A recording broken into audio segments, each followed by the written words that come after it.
Olá, meu irmão e irmã em Cristo.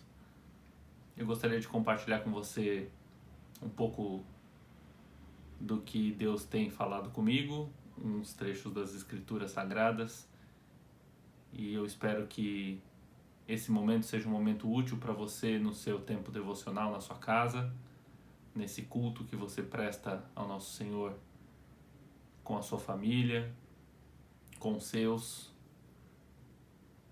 que você possa apreender desse texto aquilo que Deus quer falar com você, que pode não ser necessariamente as mesmas coisas que Ele falou comigo. Espero que seja um tempo útil de devoção minha e sua para o nosso Senhor. Eu quero te cumprimentar com a paz do Senhor e te convidar a orar.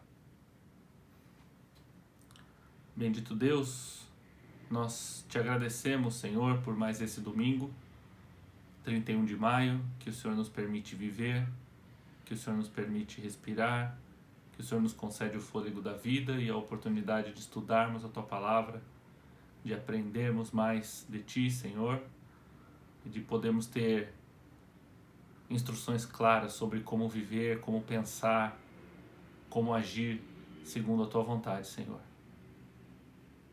Dá-nos, Senhor, a graça de ouvirmos a Tua voz. Elimina, Senhor, qualquer ruído, que a nossa voz interior, que as nossas próprias preocupações, necessidades, nossas próprias concepções do mundo não falem mais alto do que a Tua palavra pura, genuína, verdadeira, Senhor. Nos faz perceber, aprender a verdade nesse tempo que nós estamos pensando juntos, nesse tempo que nós estamos estudando as Suas Escrituras, Senhor. Nós queremos Te agradecer em nome de Jesus. A minha sogra e o meu sogro, a Sandra Juarez, não viam a Camila e não me viam há bastante tempo. Eu acredito que desde o começo da quarentena aqui no estado de São Paulo, então a gente está falando de março, desde meados de março, a gente não via pessoalmente, salvo eu acredito que numa ocasião, e nós decidimos passar uma semana em quarentena com meu sogro e minha sogra na casa deles em Itapevi, e assim foi. A gente tinha alguma coisa para fazer no carro, meu carro estava com alguns problemas e a gente tem um mecânico que é um mecânico de confiança que presta serviço para o meu sogro há bastante tempo, enfim. Então a gente levou o nosso carro lá também. Deixamos o carro lá, íamos ficar por lá mesmo, não íamos para lugar nenhum, então o carro ia ficar consertando na oficina o tempo que precisasse, com calma. A gente não precisaria pedir o carro de um dia para o outro. Deixamos o carro lá. Pegamos o carro na sexta-feira à noite. Perfeito, melhor do que antes, como eu esperava que fosse. Levamos o carro de volta para a garagem. A oficina era bem perto da casa do meu sogro, coisa de 5 minutos. E no sábado de manhã nós voltamos aqui para São Paulo. Isso não sábado ontem, sábado passado. Voltamos para São Paulo e já na rodovia Castelo Branco o carro começou a fazer um barulho estranho.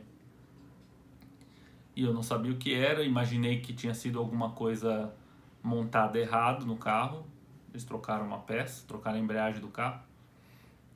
E eu imaginei que por causa disso estivesse fazendo um barulho estranho. Como o carro não parava de fazer barulho, chegando em São Paulo, a Camila tinha um exame médico para fazer.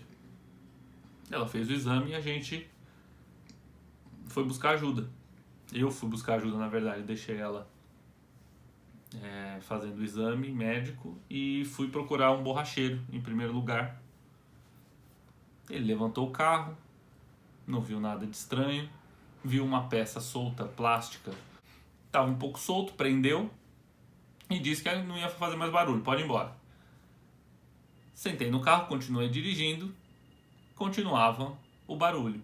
E ele só piorava, o barulho ia aumentando. E conforme eu esterçava o volante para um lado, ele fazia mais barulho do que para o outro. Eu imaginei que alguma coisa estivesse pegando por dentro do pneu, ou de algum dos pneus, do meu lado ou do lado do passageiro, não sei, mas continuava fazendo barulho. Até que eu fui buscar a Camila no exame dela, aqui na Bela Vista. Voltando para casa, continuava o barulho, a gente parou numa outra oficina mecânica, mais próxima aqui do nosso apartamento.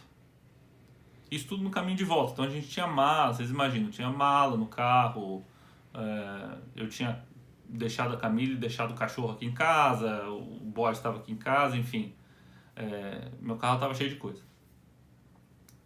E a gente procurou um novo mecânico. O novo mecânico encostou, também não sabia o que podia ser, deu uma volta comigo dentro do carro, percebeu o barulho, achou estranho, achou que podia ser um problema mais sério, encostou o carro na oficina, levantou o carro e quando ele foi tirar os pneus para verificar o que tinha embaixo do carro, os pneus estavam soltos.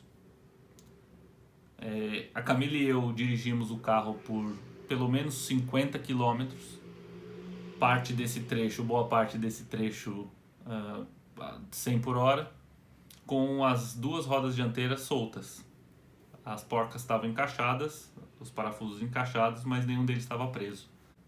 Nós ficamos muito gratos a Deus e eu queria compartilhar isso com vocês, porque é um motivo muito grande de gratidão para mim, para Camila, um livramento. E eu gostaria de compartilhar com você um trecho que a gente encontra no livro de Miqueias. Livro de Miqueias, no Velho Testamento, capítulo 6, versículos 6 a 8. Sendo assim, com que eu devo me apresentar diante do Senhor? E como me curvarei perante Elohim, Deus exaltado? Deveria eu fazer holocaustos, sacrifícios queimados de bezerros de 1 ano? E Yahvé se agradaria com milhares de carneiros, com 10.000 ribeiros de azeite? Devo oferecer meu primogênito, meu filho mais velho, fruto do meu corpo, como sacrifício para pagar os meus pecados e as minhas malignidades? Ó ser humano, ele já te revelou o que é bom, e o que Yahvé exige de ti, senão apenas que pratiques a justiça, ames a misericórdia e a lealdade, e andes humildemente na companhia do teu Deus. O profeta Miqueias, nesse capítulo 6, antes disso, ele exorta, ele chama o povo de Israel a perceber os livramentos que Deus havia dado, estava dando para aquele povo. E em face de tudo de bom, então no versículo 4, por exemplo, a gente vê: ora, eu te livrei da terra do Egito. O povo de Israel tinha ficado cativo por muitos anos e foi liberto do Egito. O profeta apresenta as grandes façanhas de Deus para o povo de Israel e diz: com que eu devo me apresentar diante do Senhor e como me curvarei perante Ele diante de tudo isso que Ele tem feito? É a mesma pergunta que eu me fiz: como poder agradecer a Deus por um tamanho livramento de ter andado tanto tempo com duas rodas do carro soltas, completamente soltas? O que poder fazer? É claro que liberar uma nação inteira do Egito é muito maior, ou nos parece a nossos olhos muito maior do que, enfim, um livramento de um problema cotidiano. Mas Deus livra as nossas vidas o tempo todo de coisas terríveis. Nós moramos num país infelizmente violento e muitas vezes a gente está sendo liberto de coisas que a gente nem imagina. De todo modo, isso nos faz pensar como agradecer a Deus.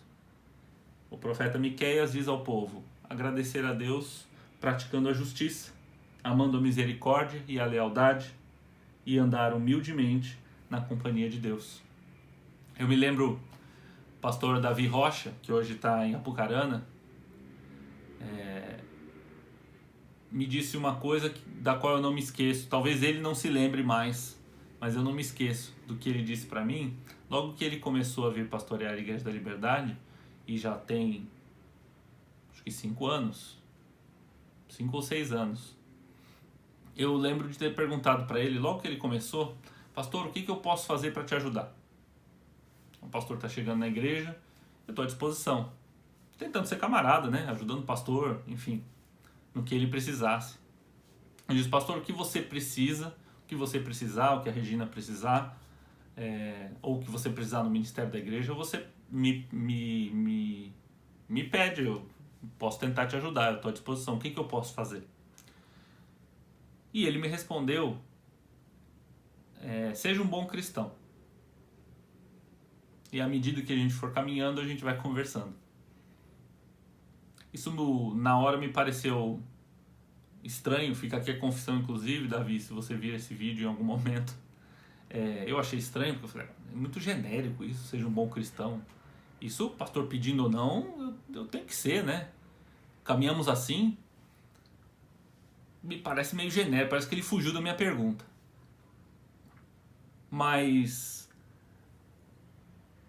ao entender ou me deparar com essa passagem que a gente leu, e com uma próxima que nós vamos ler também, com o Salmo 51, a gente percebe que no coração de Deus, que aquilo que o pastor Davi falou para mim, é o que está no profundo, no coração, no fundo da vontade de Deus, no cerne da vontade de Deus, no centro do desejo de Deus para a sua vida e para a minha, é que nós sejamos bons discípulos, que nós amemos a justiça, a lealdade e que o meu desejo e o seu desejo íntimo seja de andar com o Senhor o tempo todo, de agradá-lo, de obedecê-lo.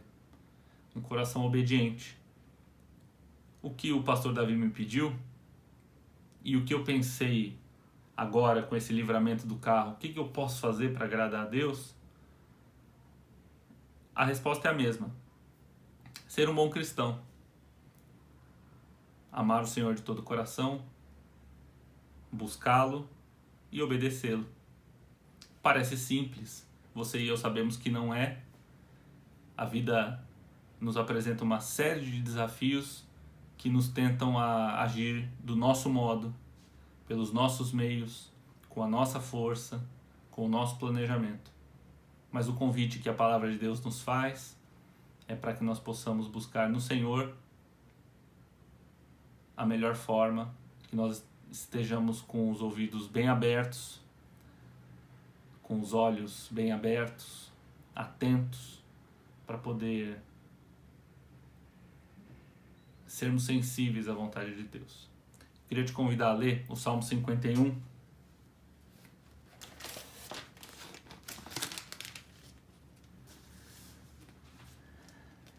Salmo 51, versículo 16. Não te deleitas em sacrifícios, nem te comprazes em oferendas, pois se assim fosse, eu as ofereceria. O verdadeiro e aceitável sacrifício ao Eterno é o coração contrito, um coração quebrantado e arrependido. Jamais será desprezado por Deus. Um coração quebrantado e arrependido jamais será desprezado por Deus. A resposta para a minha pergunta interior, como agradecer a Deus por esse tremendo livramento que Ele nos deu, a resposta para aquela pergunta que eu fiz já há um bom tempo atrás para o pastor Davi, o que eu posso fazer para ajudar?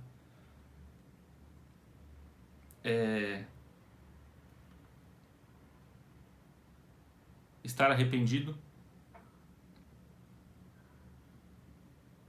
é estar quebrantado, é amar a justiça e, como diz o profeta Miqueias, andar humildemente na companhia do teu Deus. É o desafio que Deus tem me dado, é o desafio que eu queria compartilhar com você. Deus te abençoe e uma boa semana.